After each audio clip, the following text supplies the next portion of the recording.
guys, nakapag-ayos na ako. Magsusukay na lang ako. Kukuhanin ko na lang liste po. Let's go.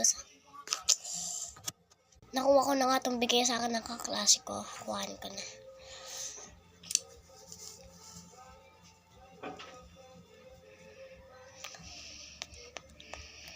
At wait lang.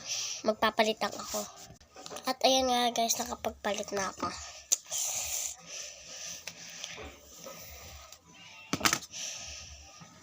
Hindi na ako maglalagay ng pang dito tapos pang kilay. Maganda na ako kahit di na ako naglagay. At ayan nga pala yung damit ko. Tapos ito pala yung shirt ko. Ayan, maong siya. At dito tayo magtatapos na ang video. Mag-subscribe tayo sa unang vlog. And pangalawang vlog. Lahat mag-subscribe kayo para marami na ang mag-subscribe sa akin. Goodbye!